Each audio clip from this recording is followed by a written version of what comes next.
سورہ صاد قرآن کی 38ویں صورت ہے۔ اس میں 88 آیات اور 5 رکوع ہیں۔ بسم اللہ الرحمن الرحیم۔ شروع اللہ کا نام لے کر جو بڑا مہربان نہایت رحم والا ہے۔ صاد، قسم ہے قرآن کی جو نصیحت سے پر ہے کہ تم حق پر ہو، مگر جو لوگ کافر ہیں وہ غرور اور مخالفت میں پڑے ہیں۔ ہم نے ان سے پہلے بہت سی امتوں کو ہلاک کر دیا تو وہ عذاب کے وقت لگے فریاد کرنے، اور وہ چھٹکارے کا وقت نہیں تھا۔ اور انہوں نے تعجب کیا کہ ان کے پاس انہی میں سے ایک خبردار کرنے والا آیا، اور کافر کہنے لگے کہ یہ تو جادوگر ہے جھوٹا، کیا اس نے اتنے معبودوں کی جگہ ایک ہی معبود قرار دے دیا؟ یہ تو بڑی عجیب بات ہے۔ اور ان میں جو معزز تھے وہ چل کھڑے ہوئے اور بولے کہ چلو اور اپنے معبودوں کی پوجا پر قائم رہو، بے شک یہ ایسی بات ہے جس میں کوئی خاص غرض ہے۔ یہ بات کسی دوسرے مذہب میں ہم نے کبھی سنی ہی نہیں، یہ تو بالکل گھڑی ہوئی بات ہے۔ کیا ہم سب میں سے اسی پر نصیحت کی کتاب اتری ہے؟ اصل بات یہ ہے کہ یہ لوگ میری نصیحت کی طرف سے شک میں ہیں، بلکہ انہوں نے ابھی میرے عذاب کا مزہ نہیں چکھا۔ کیا ان کے پاس تمہارے پروردگار کی رحمت کے خزانے ہیں جو غالب ہے، سب کچھ عطا کرنے والا ہے؟ یا آسمانوں اور زمین اور جو کچھ ان میں ہے ان سب پر انہی کی حکومت ہے؟ تو چاہیے کہ رسیاں تان کر آسمانوں پر چڑھ جائیں۔ یہاں شکست کھائے ہوئے گروہوں میں سے یہ بھی ایک لشکر ہے۔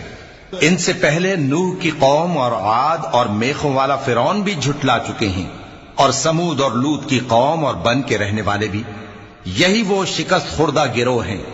ان سب نے پیغمبروں کو جھٹلایا تو میرا عذاب ان پر آ واقع ہوا۔ اور یہ لوگ تو صرف ایک زور کی آواز کا جس میں شروع ہونے کے بعد کچھ وقفہ نہیں ہوگا انتظار کرتے ہیں، اور کہتے ہیں کہ اے ہمارے پروردگار، ہم کو ہمارا حصہ جلدی سے حساب کے دن سے پہلے ہی دے دے۔ اے پیغمبر صلی اللہ علیہ وآلہ وسلم، یہ جو کچھ کہتے ہیں اس پر صبر کرو، اور ہمارے بندے داؤد کو یاد کرو جو صاحب قوت تھے، بے شک وہ رجوع کرنے والے تھے۔ ہم نے پہاڑوں کو ان کے زیر فرمان کر دیا تھا کہ صبح و شام ان کے ساتھ تسبیح کرتے تھے، اور پرندوں کو بھی کہ وہ جمع رہتے تھے، ہر ایک ان کے آگے رجوع رہتا تھا۔ اور ہم نے ان کی بادشاہی کو مستحکم کیا اور ان کو حکمت اور فیصلہ کن خطابت عطا فرمائی۔ اور اے نبی صلی اللہ علیہ وآلہ وسلم، کیا تمہارے پاس ان جھگڑنے والوں کی بھی خبر آئی ہے جب وہ دیوار پھاند کر اندر داخل ہوئے؟ جس وقت وہ داؤد کے پاس آئے تو وہ ان سے گھبرا گئے۔ انہوں نے کہا کہ خوف نہ کیجیے، ہم دونوں کا ایک مقدمہ ہے کہ ہم میں سے ایک نے دوسرے پر زیادتی کی ہے، تو آپ ہم میں انصاف سے فیصلہ کر دیجئے اور بے انصافی نہ کیجیے گا، اور ہم کو سیدھا رستہ دکھا دیجئے۔ بات یہ ہے کہ یہ میرا بھائی ہے، اس کے ہاں 99 دمبیاں ہیں اور میرے پاس ایک دمبی ہے۔ یہ کہتا ہے کہ یہ بھی میرے حوالے کر دے، اور گفتگو میں مجھ پر حاوی ہو رہا ہے۔ انہوں نے کہا کہ یہ جو تیری دمبی مانگتا ہے کہ اپنی دمبیوں میں ملا لے، بے شک تجھ پر ظلم کرتا ہے، اور اکثر شریک ایک دوسرے پر زیادتی ہی کیا کرتے ہیں۔ ہاں، جو ایمان لائے اور عمل نیک کرتے رہے، اور ایسے لوگ بہت کم ہیں۔ اور داؤد نے خیال کیا کہ اس واقعے سے ہم نے ان کو آزمایا ہے، تو انہوں نے اپنے پروردگار سے مغفرت مانگی اور جھک کر سجدے میں گر پڑے اور اللہ کی طرف رجوع کیا۔ چونکہ آیت سجدہ تلاوت کی گئی ہے، لہذا سامعین پر سجدہ واجب ہے۔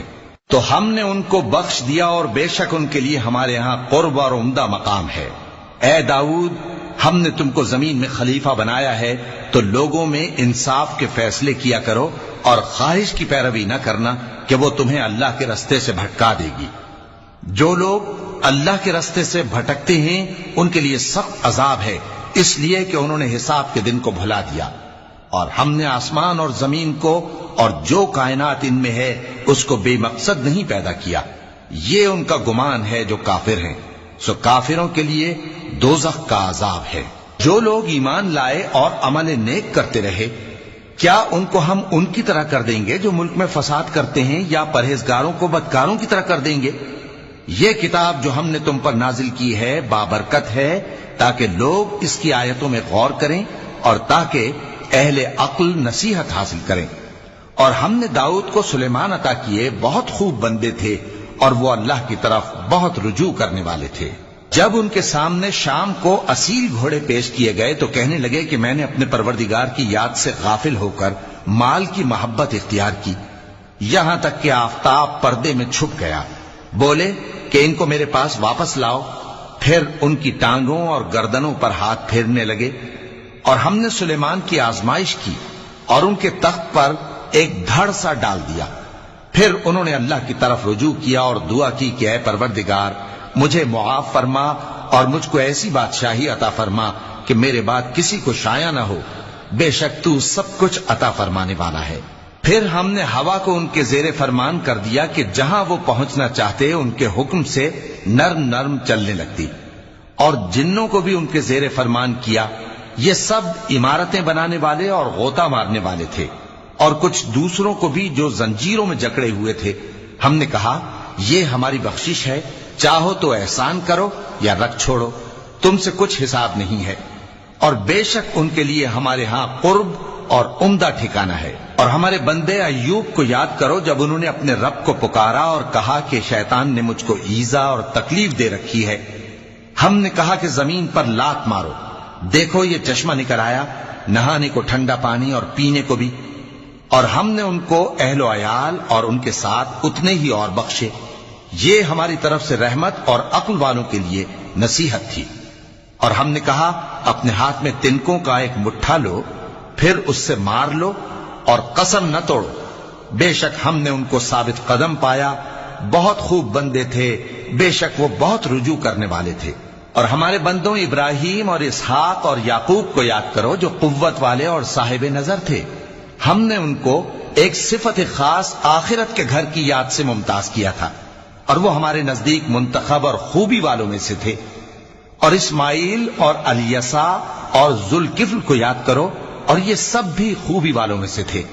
یہ نصیحت ہے اور پرہیزگاروں کے لیے تو عمدہ ٹھکانہ ہے، ہمیشہ رہنے کے باغ جن کے دروازے ان کے لیے کھلے ہوں گے، ان میں تکیے لگائے بیٹھے ہوں گے، اور کھانے پینے کے لیے بہت سے میوے اور مشروبات منگاتے رہیں گے، اور ان کے پاس نیچی نگاہ رکھنے والی اور ہم عمر حوریں ہوں گی۔ یہ وہ چیزیں ہیں جن کا حساب کے دن کے لیے تم سے وعدہ کیا جاتا تھا، یہ ہمارا رزق ہے جو کبھی ختم نہیں ہوگا۔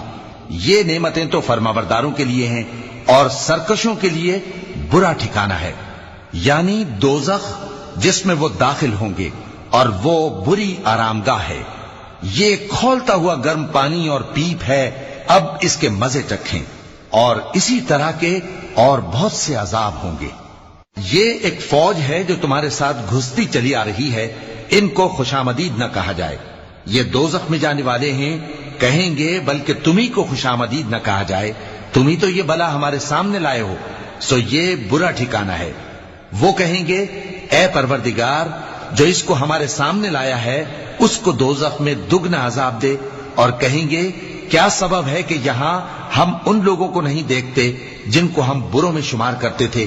کیا ہم نے ان سے ٹھٹھا کیا ہے، یا ہماری آنکھیں ان کی طرف سے پھر گئی ہیں؟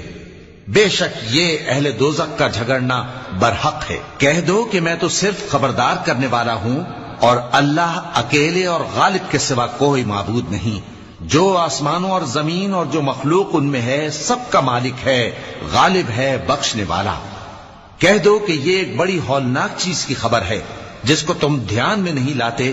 مجھ کو اوپر کی مجلس والوں کا جب وہ جھگڑتے تھے کچھ بھی علم نہ تھا، میری طرف تو یہی وحی کی جاتی ہے کہ میں کھلم کھلا خبردار کرنے والا ہوں۔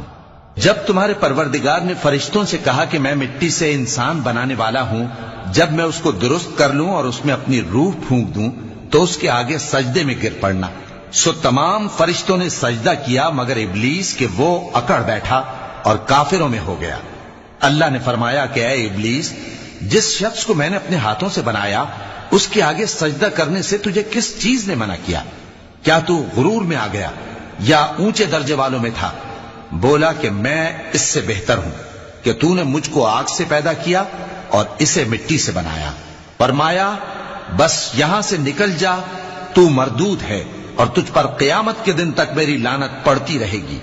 کہنے لگا کہ میرے پروردگار، اچھا تو مجھے اس روز تک کہ لوگ اٹھائے جائیں مہلت دے۔ فرمایا کہ تجھ کو مہلت دی جاتی ہے اس روز تک جس کا وقت مقرر ہے۔ کہنے لگا کہ مجھے تیری عزت کی قسم میں ان سب کو بہکاتا رہوں گا سوائے ان کے جو تیرے چنے ہوئے بندے ہیں۔ فرمایا ٹھیک ہے، اور میں ٹھیک ہی کہتا ہوں کہ میں تجھ سے اور جو ان میں سے تیری پیروی کریں گے سب سے جہنم کو بھر دوں گا۔ اے پیغمبر کہہ دو کہ میں تم سے اس کا صلہ نہیں مانگتا اور نہ میں بناوٹ کرنے والوں میں ہوں۔ یہ قرآن تو اہل عالم کے لیے نصیحت ہے اور تم کو اس کا حال کچھ وقت کے بعد معلوم ہو جائے گا۔